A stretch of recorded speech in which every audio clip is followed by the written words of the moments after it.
Yo, what's good, everybody? It's Tony, and I am a Tampa-based Florida photographer. And today we're going to talk about GAS, Gear Acquisition Syndrome. And I've definitely have fallen victim to GAS. I've gone through a journey of buying different cameras and trying out different lenses. And I have to say, while it can be viewed as a negative thing, I see a positive in having gas. Now, can it be expensive? Absolutely. If you are collecting cameras, I'd imagine you have thousands upon thousands of dollars sitting around, or you have a lot of debt, maybe even both. But we're not here to talk about your bank account and your financial irresponsibilities, are we? We're here to talk about gear. My positive outlook on gas is the journey of finding those cameras that work for you. Everybody has a different style of photography or videography, and we like trying out different cameras and figuring out which one is the right one for us, for the job. Some of us are more enthusiast, hobbyist.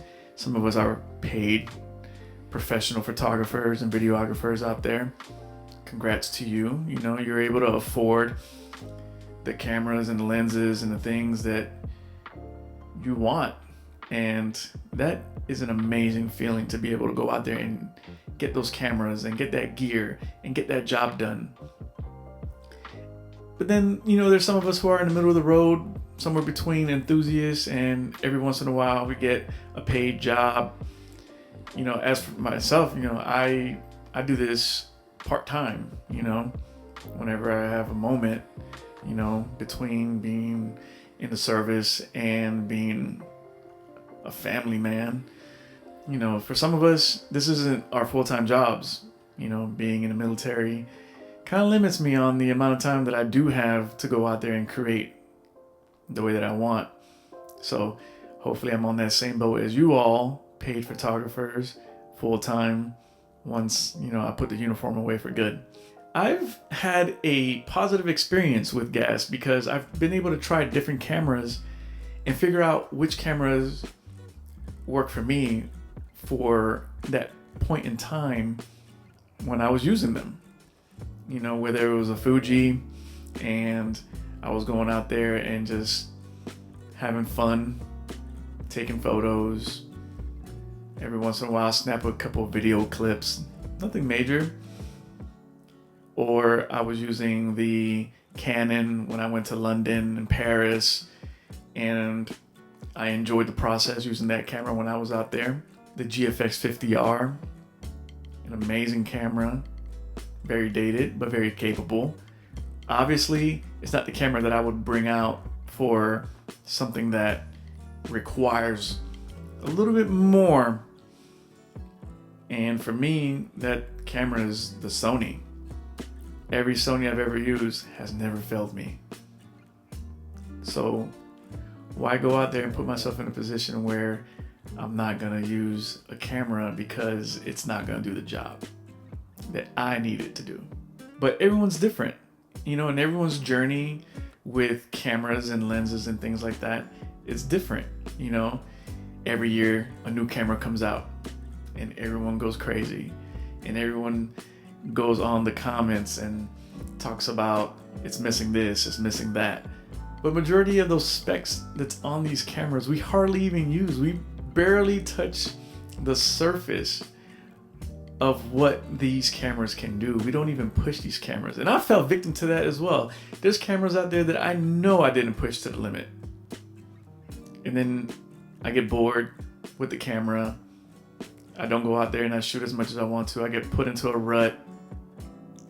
And then, you know, the thing that picks me back up is buying another camera and just going out there and testing that one out until I don't use the camera as much.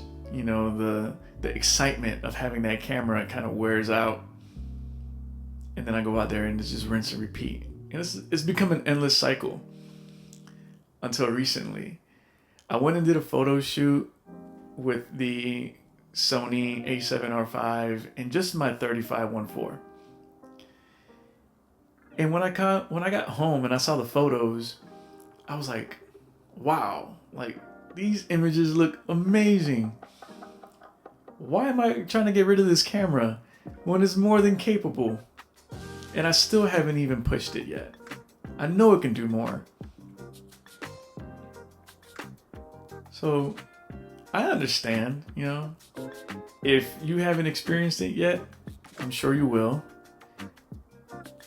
Ask yourself the question, like, the camera that I currently have, is it doing everything that I need it to do? And if it is, great. Why switch? Is it the idea of owning another camera? Saying you owned it? Maybe. I know that was me. I felt like, oh, I gotta have a Leica, right? So I went and I traded a GFX 50S2 for it. Cool. I used it for a while. Realized 28mm wasn't really for me.